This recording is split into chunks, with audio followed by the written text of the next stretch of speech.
Well, welcome everyone as you're coming into this room. Welcome you to this session. We're so glad you're here. Just wanted to offer a few words of introduction and also to make sure that you might be in the right place if you intend to be here. My name is Will Stanley. I serve as the co-chair of the SEEP Network Planning Committee, and I also serve as the vicar of St. Stephen's Episcopal Church in Richmond, Virginia. And the session where you are right now is part of the future economic models of the church, leveraging our assets to support our current and future ministries track. And particularly this session is about staffing and human resources for such a time as this. And this session will all be about ways in which we are seeking to glean wisdom from folks who are in this work around the church who have had to pivot and pivot and pivot again. And I'm so grateful to have three great colleagues to join us in this effort. One small note, Joni Huerta, who serves as the Director of Human Resources for St. Martin's Episcopal Church in Houston, Texas, unfortunately is not able to be with us. She experiences yesterday a kind of family emergency, so she's in our prayers. And so I sort of wear that hat here at St. Stephen's, so I'll sort of step in, but I'm going to lean mostly on Dr. Small and Tapua to be, and Bob as well, to speak more than me. But I'll be serving as the host for this session and managing the chat and the Q&A feature and the like. So I invite you, we will have about 40 minutes of conversation on the panel, and then you are invited to submit any questions you might have during that time, and I'll be monitoring those, and then at about 2:10 Eastern time, we'll shift to some conversation and Q&A. But invite you to submit those whenever the Spirit moves you. You don't have to wait until 2:10. So our participants today will be Tapua Tundawani, who's the Director of Parish Administration and Pastoral Associate responsible for finance, facilities, and human resource management at the Church of the Heavenly Rest in New York City. Dr. Wajida L. Small is the Chief Human Resources Officer at Trinity Church, Wall Street in New York City as well. And the Reverend Dr. Bob Daniels will be our moderator, who is a longtime rector of many large parishes and has served as interims in the past and currently is semi-retired, working part-time at St. John's Cathedral in Jacksonville, Florida. So we will now have a video prayer, which we have at all the sessions, and then after that, we'll come back and begin our time together. The Lord be with you. And also with you. Let us pray. Gracious and holy God, we give you thanks for this time together. We give you thanks for the SEEP network, which draws ever wider circles of folk and people into relationship with one another, seeking to find your truth, to follow your word, and to seek your justice in the world. Be with us in this time as we seek to discern the stirrings of your Spirit. Have it enable us to be your church more faithfully for such a time as this. All this we ask in Jesus' name. Amen. Amen. All right. Bob, I'm going to. Sure. So I'm going to take the liberty of just inviting all of us to call each other by our first names. I want to honor people's degrees and their titles, but I also think that it's difficult on Zoom to get through all of those things. So Wajida and Tapua, I'm pleased to be with you and to hear from the creativity of both your own work and the work of your congregations. I wonder if you might both start off by talking about some of the creative ideas and programs that you were already working on to resource the extensive mission and ministries of both Heavenly Rest and Trinity Wall Street. If you'll go through a little bit of sort of what were some of the cutting edges you were already working on, and then how did COVID begin to, like all of us, put a dent in that or sidetrack or put on hold? So let's go there first. I'll say a little bit from my own experience also, and Will might chime in with St. Stephen's in Richmond. But we'd love to hear first from Tapua and from Wajida about, what were you working on to finance in a creative way the mission and ministries of your places? Sure, I'll start. Thank you for having me.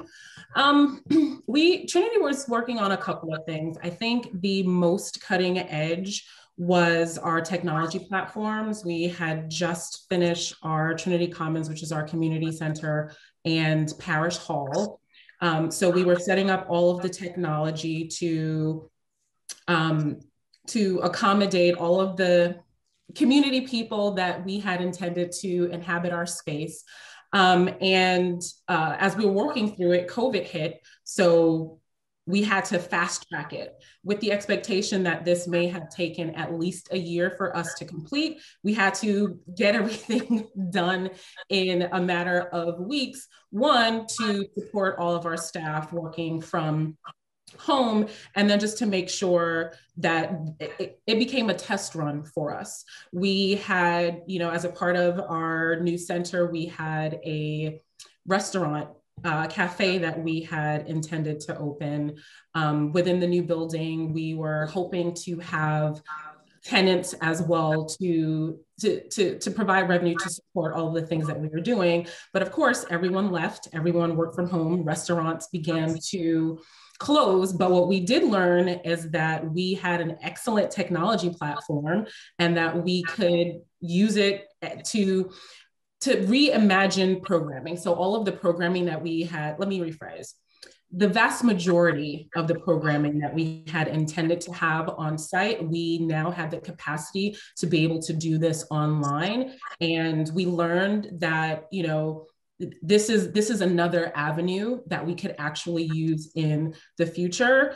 We also learned that our IT department was absolutely phenomenal because they literally got everything up and running in a matter of a week before we shut down. We're hopeful that we're still going to be able to utilize our cafe once we're back into the building. Some of the other amenities that we have, we hope that people want to come back to work so that we have tenants as well. But those were some of the things that we were working on, and we're hopeful will benefit us in the future. Tapua? Yeah, I mean, there are definitely some similarities with Trinity, but I think very few churches in the Episcopal community compare with Trinity. I think the one difference, listening to Wajida, is the extent of preparedness for live streaming. We were not quite where Trinity already was. And that was the primary area that we really had to innovate.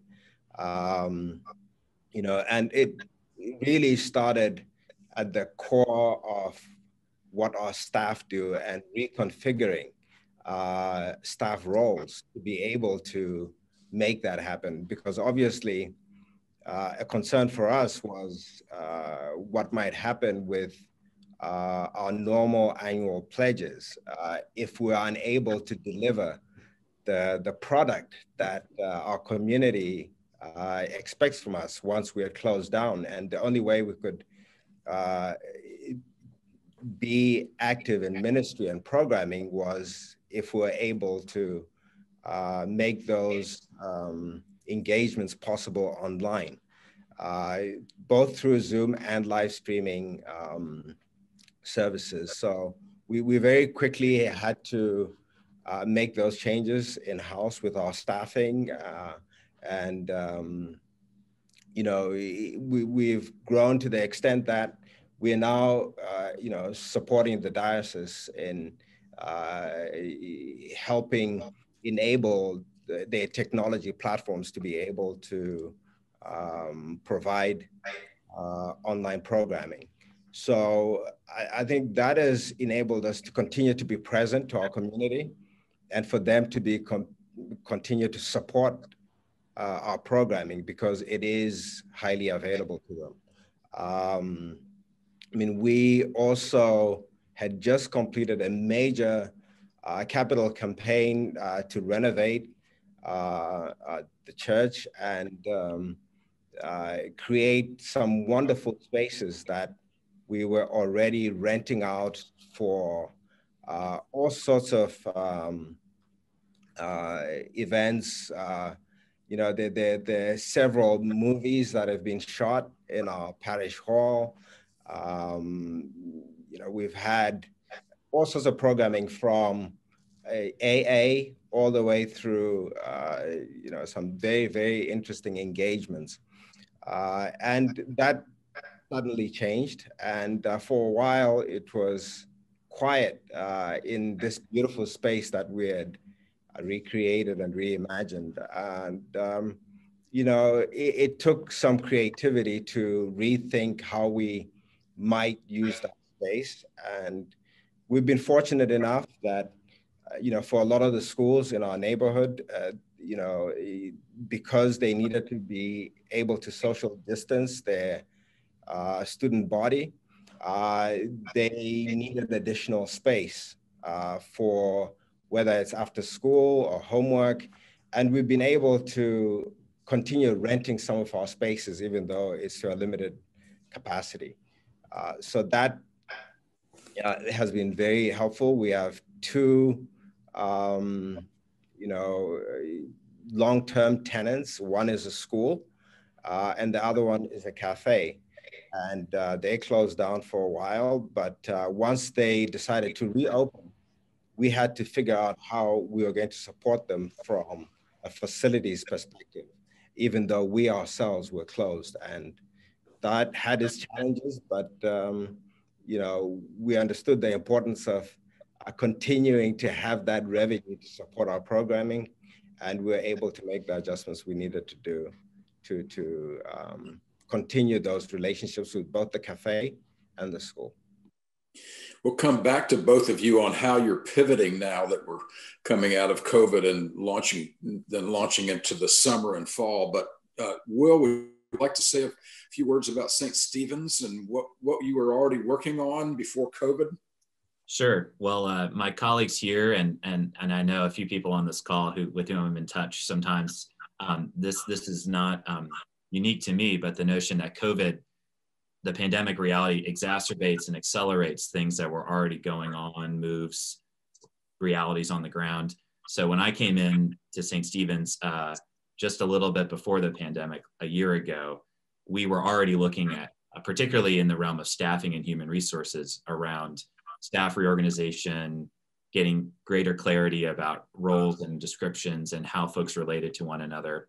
And then, of course, the pandemic accelerated that and changed so many elements of that, and really was an opportunity in some very disruptive ways for us to continue as a very large parish that, compared to some of our kind of partner churches around the country in size and scope, does not have as large a pledge base as they do. So our staff is relatively small compared to similar institutions, which means folks do have quite a high amount of workload on them and their roles. And so it was an opportunity to sort of take the staff person out of just their discrete deliverables because the whole landscape has changed. And so that has continued in this time. Particularly, one example is we had a facility staff of 5 full-time sextons that did the work of moving rooms around this place we like to think of as a sacred village green of lots of activity. Well, that activity stopped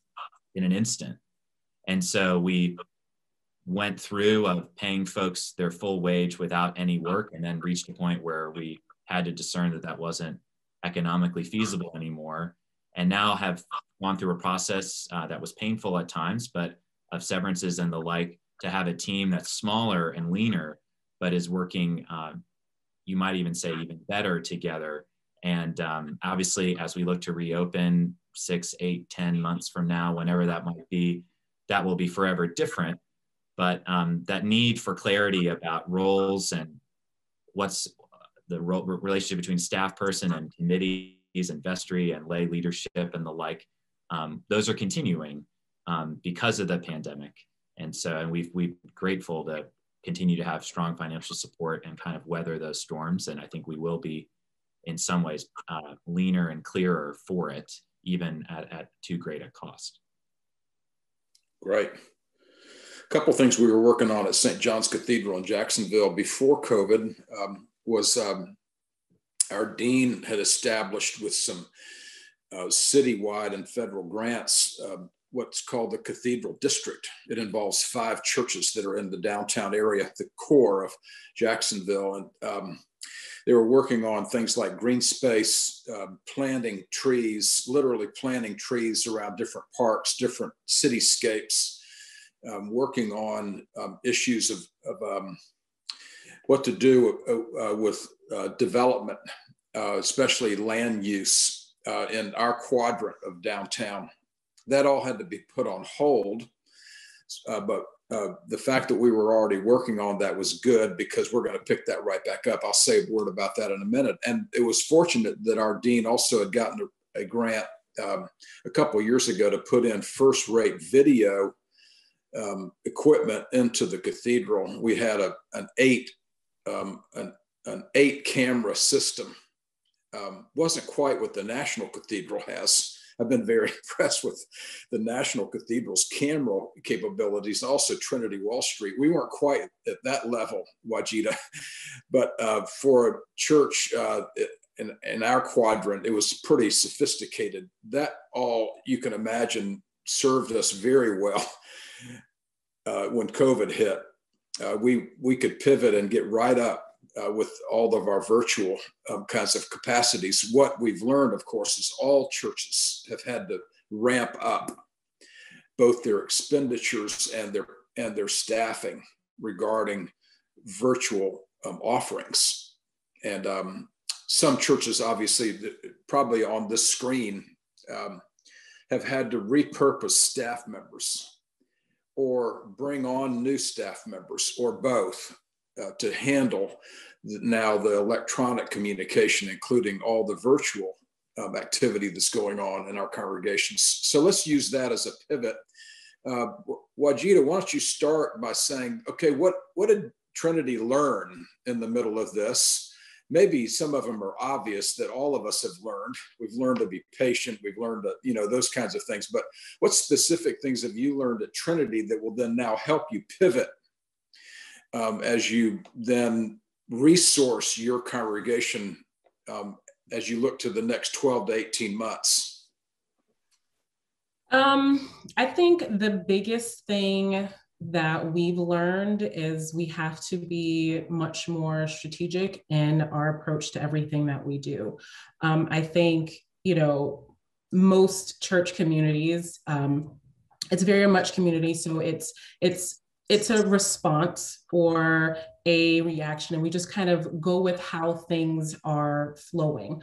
And while we were as prepared as we could have possibly been, or anyone, for a global pandemic, there were some things that we weren't prepared for, that we really hadn't thought about in terms of what our church could look like in the future and how we were going to continue to service the community.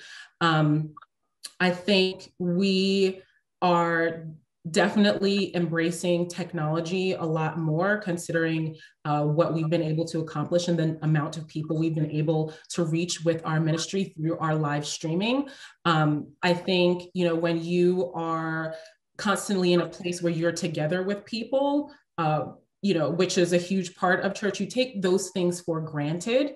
I think we also learned that there's far greater a need for the type of work that we're doing and the ministry work out in the world than we could have possibly anticipated. I think we definitely were able to reach non-traditional people because we had the opportunity to expand the reach, if you will.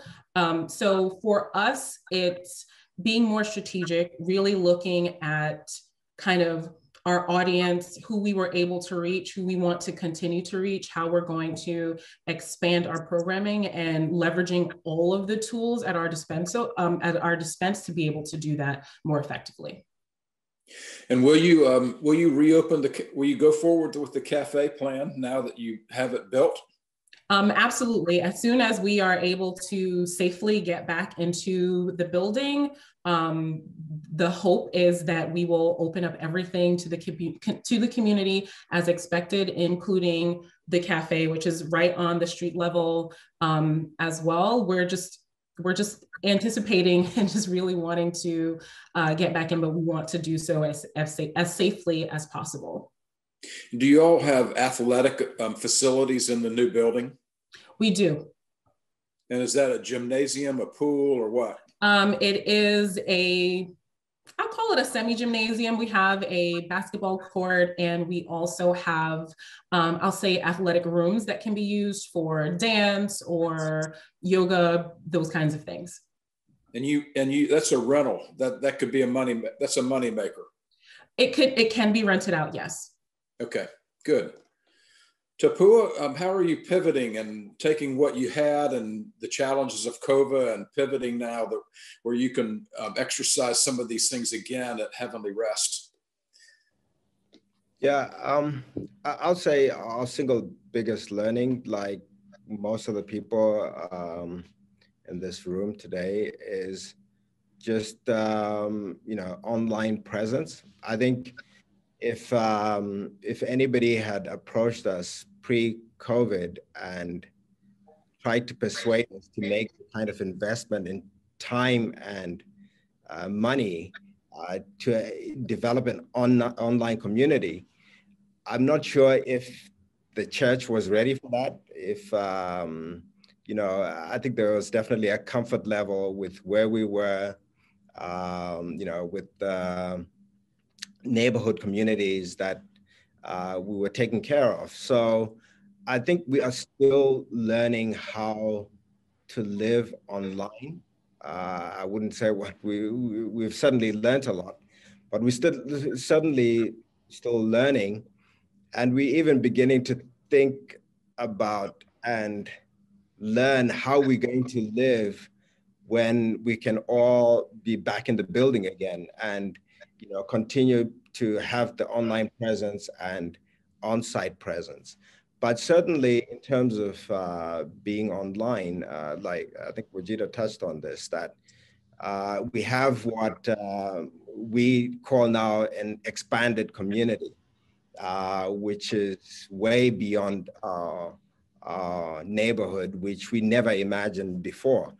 And we're still having conversations about how to deal with that, how to still be relevant to the local community and to take care of them and their spiritual needs. And,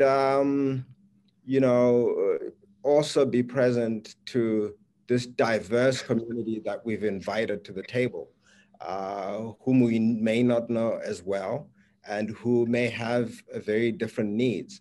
So, we've started, one initiative that we've started is small groups. We're on a second iteration of the groups. They ran for a few weeks and then we started them up again. And they've been, wildly popular, and they've enabled us to create these small local communities, in the online world, which has been a learning for us. And I'll say, other than that, perhaps all the learning has been, taking care of our staff. I think, a lot of staff consider the workplace home. We have staff that have been here as long as 40 years, and this is very much home for them. And, staying connected has been a real challenge. And this is a very difficult time for staff emotionally. And,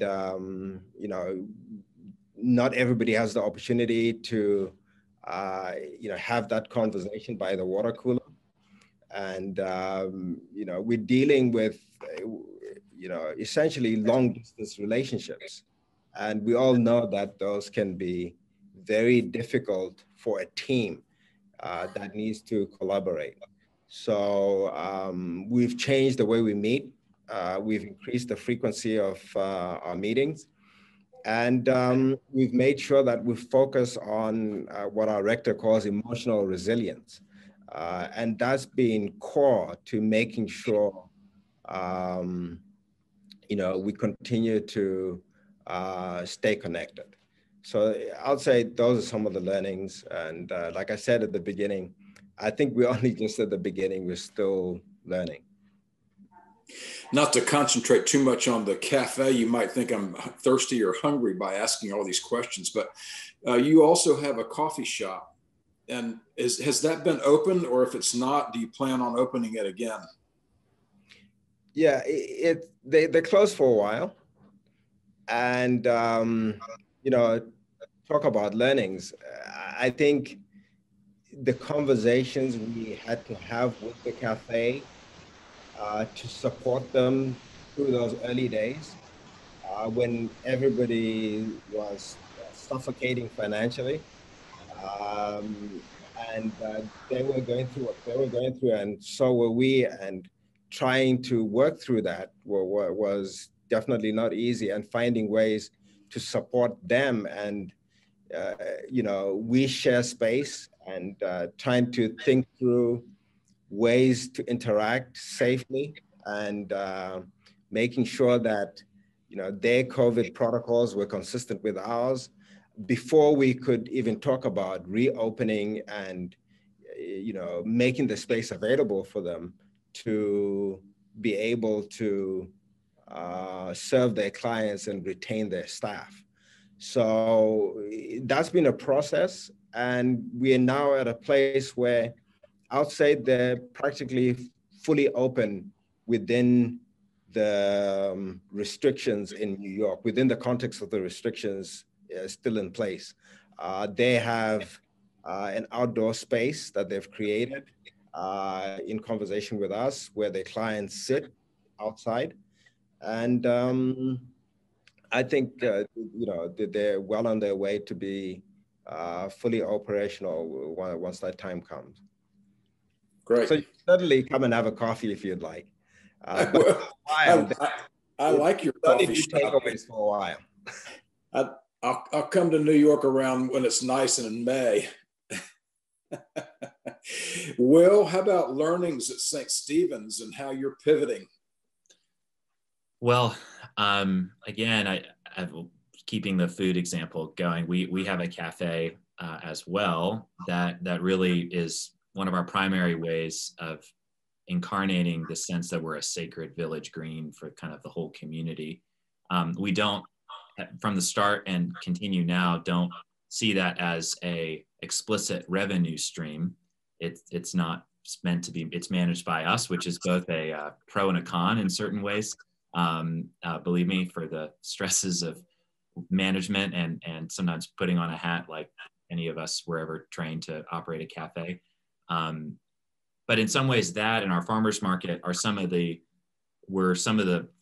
first things that we're able to continue in sort of COVID, where online worship is still the name of the game. We haven't had an in-person service since March 8th, 2020. And while numbers are on a good tick now, that won't be for a while. And since we're the largest parish in the Diocese of Virginia, we will be, again, probably some of the last to go back into worship. But it has given us a learning to see, particularly again on staff, to do our very best to give spaces for folks to process, to be appreciated, and to, again, see themselves as more than simply their tasks. If we're only interacting with people in the context of getting a project completed, that starts to grind on the currency of that relationship. And while we're all very tired of Zoom and having too many meetings, we all know that there's an interesting game between having certain meetings that have less of a sort of, we need to get an agenda finished. And there's a certain way in which we can organize ourselves where we meet more often for less time, more efficiently. And things don't take half an hour that would have taken a 5-minute conversation inside if we were all in the office together. So trying our best to keep our eyes on that. It's a challenge because there's a lot to do, and the hamster wheel, as we all know, kind of keeps moving. But we've also had to be able to learn to say no in a healthy way. We can't do it all. And also all of our staff are going through their experiences of COVID. You know, clergy are as well, but all of our lay staff. And luckily everyone stayed healthy. I had a bout with COVID somewhat infamously here right before we went into lockdown, and thankfully the parish, we've had some people get sick, but all in all, we've been pretty lucky. So there's lots of learnings, and I think we're going to be entering into a rector transition here now soon. We're trying our best to harvest and excavate, as Darren Walker said yesterday, that sort of learning for the long haul, because it will serve us well in the future. Because all of those principles are things we'll need in the future, not just in a pandemic. So the way you see the next 12 to 18 months, you'll continue things like the farmers market, and you're going to open the cafe again. Yeah, it's open now, so that'll all continue. So someone did ask if you would say more about the farmers market. That helps us go into a third question that I have, and then we need to stop and take some Q&A, some questions from participants. But if the three of you would say a few words about a couple ways that that you plan on making money or having resources that are non-pledged, non-traditional ways, you might say, that you create traction at your church, you enhance your resources, maybe even make money for the mission and ministries of your churches that you think are imaginative and creative. You all three have cafes. I'll just name that. That's one thing you all three have in common. What else, though? Well, I'm happy to start just from the farmers market, and then I'll pitch it to my colleagues. I think the farmers market also, in many ways, the fees that we charge vendors are very low, and they basically pay the manager, who works basically 50% of time and we're running the market and interacting with local farmers, and then does about 30% of her role doing the food-based portion of our outreach efforts. We're an emergency food center for the city of Richmond. And then about the other 20% of her hours are working in the cafe. So we manage a position where she has a full-time job with benefits above a living wage. And we see that as an extension of our, again, aspiration to be part of the community. And then we invite folks in a soft way, but in a direct way, to come and see, as Jesus says. And we're also similarly looking at ways that having conversations about pledging will continue to be important. We also know that all of the trends about generational giving aren't going away because of COVID and folks' notions of relating to nonprofit institutions. So allowing more ways for people to give in a non-pledged way is a way forward for us, we see. And also all of the online presence that we have, we have a community of folks gathering with us from all over the country and world. And so I think we give gentle, hospitable invitations for them to support this place, acknowledging that it takes resources to do what we do. And so we have seen some remarkable, totally unplanned gifts in that regard. And so we think that's a way forward for us, not just to leverage that kind of scale, but also to kind of live into our mission kind of even more in a even sort of much wider way. So that's how we're doing it here. Well, Gita? Sure. I think Trinity's in a slightly different position. I think for us, the creativity, or when we start to think about revenue generation, the focus is on how we can utilize that to give more. As we think of, we're located in New York City, and just thinking of all of the disadvantaged, individuals, neighborhoods, marginalized groups that are throughout New York City. It's, where we think about our cafe, or, we have we're hoping that people want to come back to work and be tenants, that's another way to generate revenue. We do have some spaces, new spaces that people will be able to rent, like our new power center, those kinds of things. But for us, the generating more, our focus is so that we can identify how we can give more.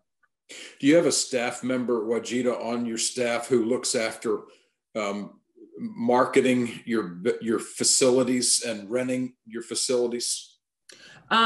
Yes and no. We had started to build that team, but COVID happened. But the expectation is that we will have a team that supports that internally. When we think about just kind of programming, weddings, those kinds of things, we have folks that already handle that. And one of our primary focus in terms of getting folks in is actually to partner with other nonprofit organizations. So while we anticipate that we will generate revenue, that's not necessarily, I guess, an expectation. It's where can we partner with others to help support what they need to do, how they can generate revenue. And if our space can be utilized for that, that's what we want to utilize it for.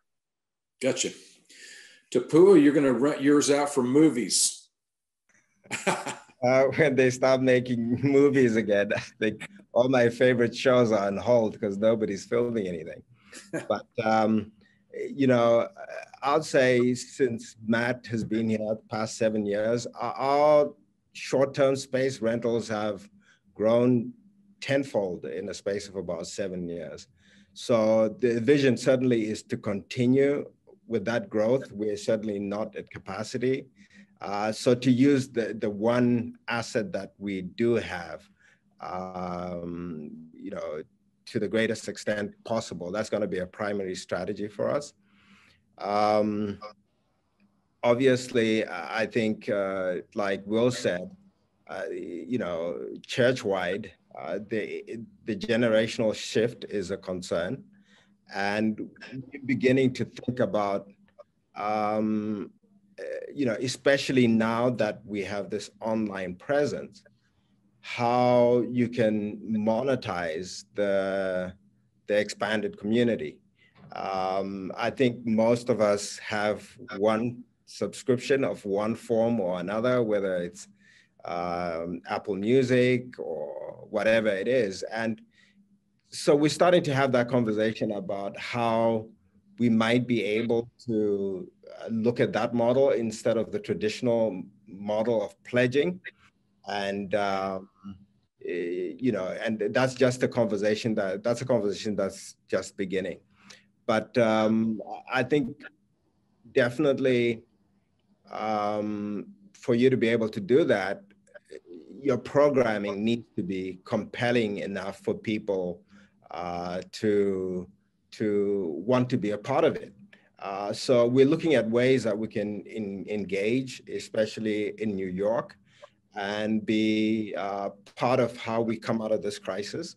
And we're hoping that there'll be a compelling enough story there to engage the community, to excite the community for them to continue to support those programs and for them to want to be a part of rebuilding. So that's the extent to which I'd say I see us coming out of this, making sure we, take full advantage of the coverage that we have now that is not just national, but international.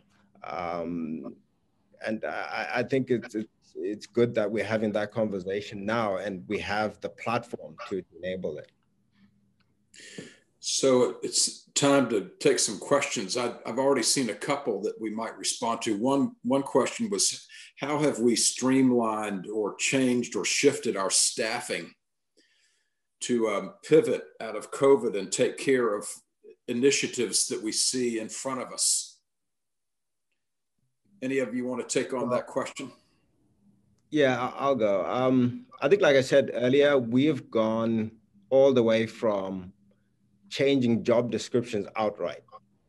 you know, and the great thing about that is, you know, staff have been able to take on new challenges and use talents that we didn't even know they had, right? So this hasn't been a case of fitting round blocks into square holes.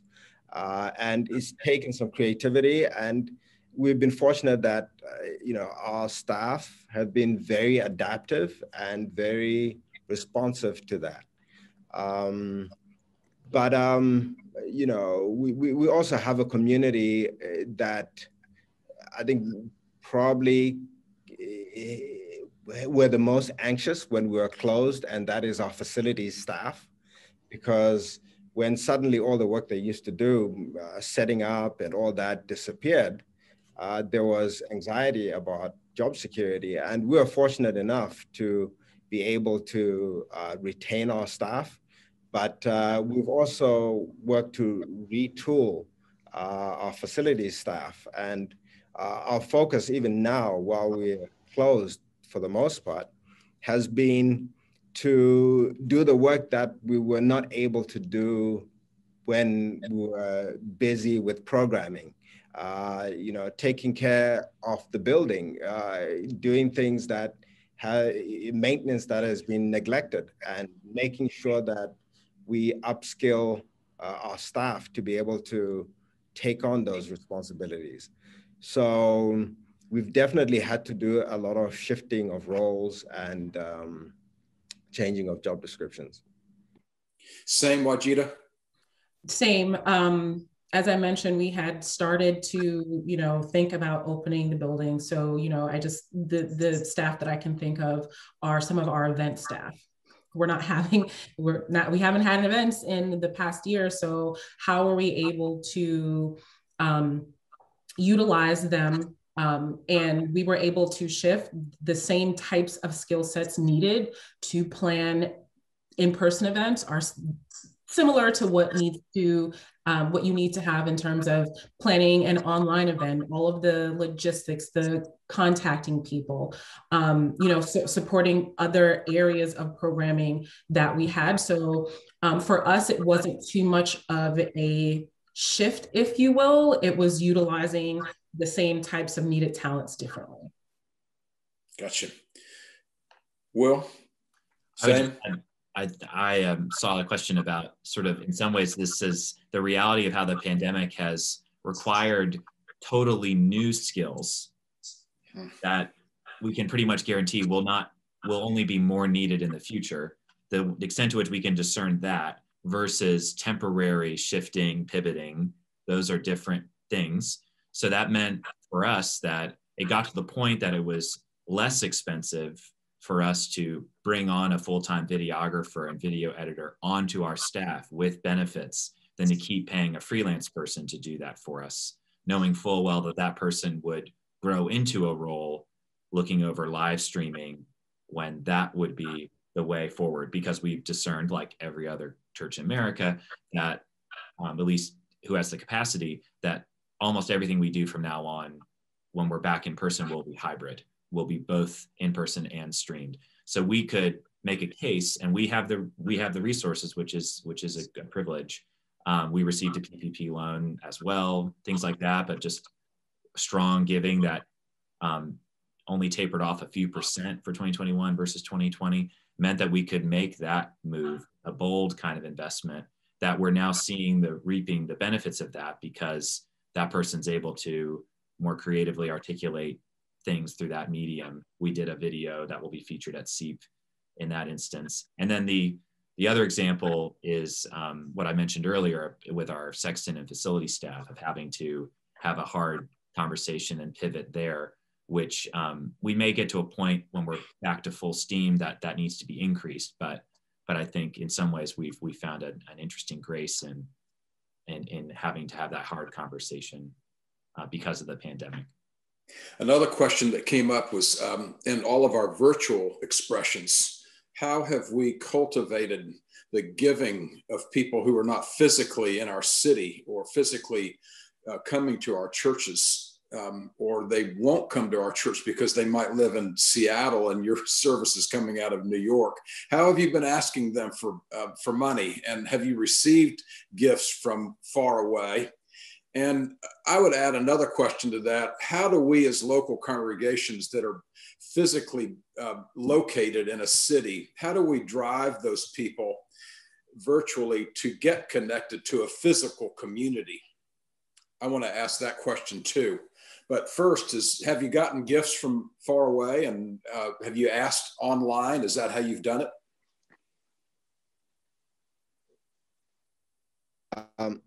Well, I would say not actively. We certainly receive gifts from outside our membership, but this is what I was talking about earlier, about thinking through what model and how to communicate it and how to do it in a way that is connected. You know, a lot of those members are new. So if you're going to start asking for money, I think money and relationship are connected. So we haven't had like an active campaign where, you know, we're streaming at the bottom. You know, we've certainly adopted technologies that make it easy, you know, for people to use text to give or Apple Pay. So we've certainly received, you know, contributions that way, but not in a formalized, you know, because I think you also need to think about how you're going to engage those participants as members and what does membership mean. So that's kind of where we are at the moment, but certainly I think the intention is to be able to develop a strategy around that. The other two, if you asked online? We have a, I was just trying to find it without having the video play for 85 people on Zoom. We just tried to find the paragraph. We have an extremely talented communications director who found a very, I think a very invitational way. There was a question here as well. It's the first slide of our credits on all of our video worship, which basically says in so many words, we rely on generosity for all that we do. If you would like to give, ststevensrva.org/give. So I think that's tasteful. I also think that is honest.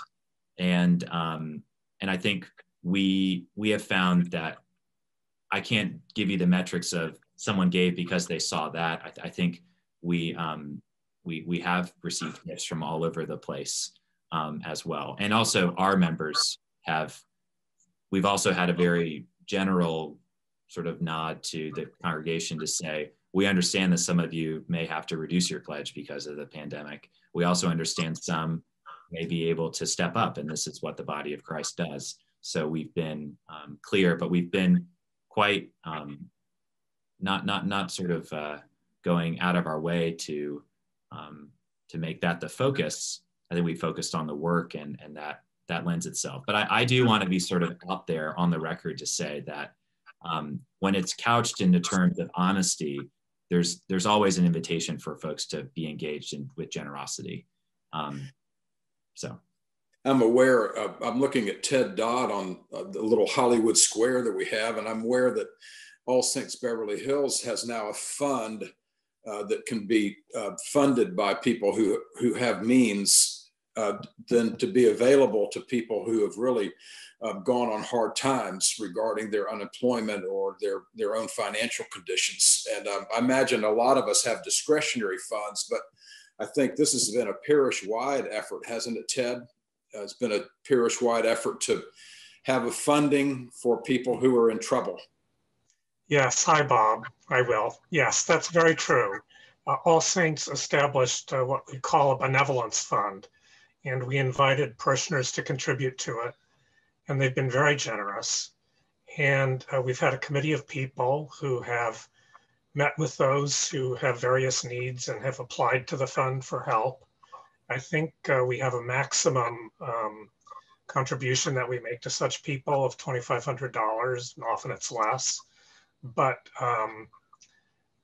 Interestingly, a lot of people who might be eligible for assistance have been kind of shy about applying. So it's been one of the jobs of the church from a communication standpoint to encourage people, if they need help, to please ask for it. But the fund has been going now, or it's going into its second year, I believe. And I think overall it's been very successful. We continue to get donations for it. And we have had some really, truly profoundly moving stories of how the fund has helped people. Wonderful. I won't tell anyone in LA that your photo of yourself behind you is of San Francisco, but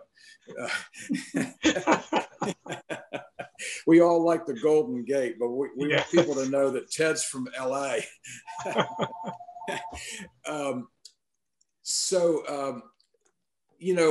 The other question that's come up already on the screen is how are we all trying to have mixed use of our space? We all know that one of the things COVID has done to us is both it's reduced our income where we used to rent our space in all kinds of ways. And you all three have talked about some of those avenues. Now that we're coming out of COVID, there's the possibility that we can reimagine how we're going to use our physical spaces. People are much more aware of now having multiple use of space, I would call it. Whereas some floors or rooms sat idle or empty during the week, say in the old sense of Sunday school room, we don't have that luxury anymore as the church. We all need to just do our very best. I'll give you two examples. At St. John's Cathedral, we have a whole third floor of the parish house. So you can imagine in most of your places how big a whole floor is of your parish house. We are going to lease that out to University of Florida for their architectural school. They have what they now call City Lab, and they have 4-degree programs going around different cities in Florida. This could happen in any state. And they're going to lease our entire third floor. We're going to repurpose it, in other words. We're still going to use it though. They know that we're still going to use it on Sundays. So like a lot of you, I know All Saints Beverly Hills does this, is you have to change your room out on Friday afternoon to get ready for Sunday. And then Sunday night, you have to change it back to what it's going to need to be for Monday morning. A lot of us have been doing that. And I encourage all of the participants here to think through how your building could be used that way. And I see Claude Moulton on here. He's one of our vestry members, so I don't want to spill too many of these beans, but we're also exploring the idea of we have 3 basements at St. John's. We're going to use one of the basements, we think, in the future to grow vegetables and raise fish using aquaponics technology. You can use LED grow lights, and you can literally grow beautiful organic vegetables with LED grow lights and raise fish inside a building. You do not need to have a greenhouse or have it outside. In fact, you can grow better vegetables and raise better fish in a cyclical form inside your building. So I really want to encourage people to use your imagination for how you can use your building to feed hungry people, to house things like university architectural schools, and still see it as a mixed use. A lot of us have tried cafes, and we've heard that.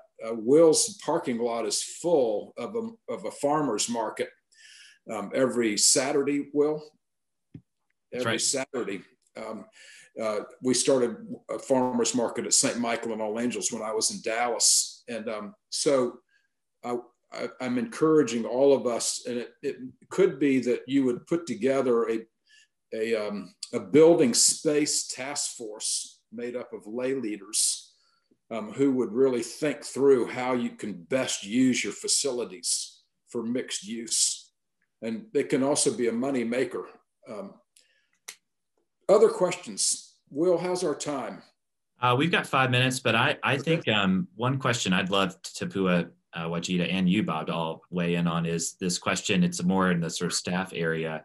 is, I guess, connected to that notion of sort of pivoting staff roles for the future. I wonder if all of you could talk about perhaps how this has changed because of COVID, or what are the lessons just around the nitty gritty but important work of staff evaluations, and how that, because as you've all intimated at certain points that having conversations about roles and functions can sometimes be anxiety provoking conversations, but there might be some opportunity now for the church to say to its staff, we believe in you and we love you. And it's like Tapua, you were saying, an opportunity for people to now be aligned with things that are new for them and exciting. And we all know that any staff that's excited about their work will work better and work better together. So maybe if all three of you could maybe touch on that, about evaluations and that process. Sure, I'll start. Yeah. I think for us, it's really been shifting away from this idea of a performance evaluation and really looking at it from a performance management standpoint. We've definitely seen some challenges with being able to, I'll say, evaluate, because to the points that we have made throughout this, there are some roles that require them to have a physical presence, and we've had to reimagine what that looks like. So looking at it from a standpoint of performance management, how goal setting, how are we setting goals? How are they aligned with what our goals are as an organization? Our vision, our mission, our strategy, emphasizing the importance of their professional development as well. Some of us, talked about upskilling and reskilling to now meet the new needs of the organization. And so having an emphasis on growth within the employee and managing their performance and looking at it holistically, more than just the tasks that they're assigned based on their job description, is really the direction that we're moving toward. So, Will, we're bringing on in the coming months a volunteer of our congregation, but there's a lot of congregations who have people like this, people who are trained in industrial engineering. And what industrial engineers are trained to do is what I would call vocational space stewardship. What they do is they help an employee understand how he or she uses their God-given talents, the tools that they need to do their job, the space that they use to do their job, what equipment do they use on a regular basis. And in other words, it's a holistic kind of analysis so that each staff member can make the highest and best use of their skill sets, with their time, their energy, their passions, and how that, as Wajida mentioned, how that fits in with the strategic core values of the congregation. So we're going to have an industrial engineer work with each staff member, especially coming out of COVID when we've been isolated so much with screens, is to do a whole staff reevaluation as to how we use our life, energy, passion, and skill sets, including equipment, by the way, and office space. All of those are going to be very important matters as we come out of COVID. Tapua?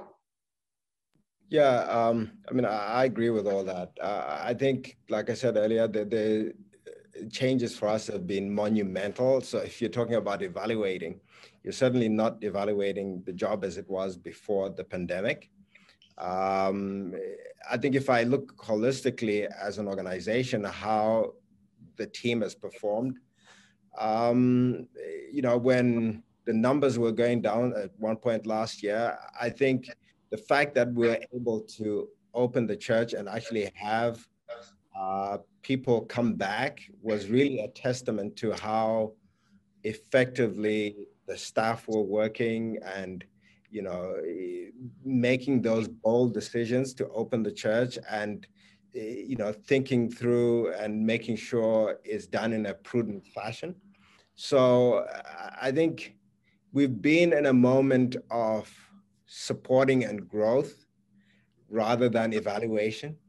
I think that the product is what has really spoken to how the team has been functioning, and it has been highly functional. I think when we get to a point where there's some consistency in the roles, I think you can go back to staff evaluation. And I don't think that'll happen until we're back and we figure out how to have this online and off-site model, and how our roles are going to fit within that context. Yeah. Is our time up? It is 2:31. What I would say before Will closes us out is all three of us would admit that we're all on our way. We have not figured all this out yet. We do not have all the answers, but insofar as any of the three of us, or I would say anyone who's part of this seminar is available, we all need to see each other as resource people, where we can contact each other offline and say, I want to know more about the cafe that you're running, or I want to know how the fish and the vegetables are doing in the basement of St. John's Cathedral, or I want to know about whatever happened on this seminar. In other words, I'd like to see this as an alpha rather than as an omega. Let's keep the conversation going. We all have a lot to learn from each other. Amen to that, Bob. Absolutely. And I want to thank my colleagues, Wajida, Bob, and Tapua for their time and perspective. And thank all of you. At one point we got up into like the 85 people range. So that's pretty impressive. I hope that you all will take advantage of the rest of the conference and know that all of the workshop sessions, this one included, will all be available, I think, starting in maybe a week or so. All be available to everyone who attended. And some of the pre-conferences will as well if they were recorded. So, and that's our effort to allow folks not to feel like they have to be only in one room at a time. And so we are grateful for your participation.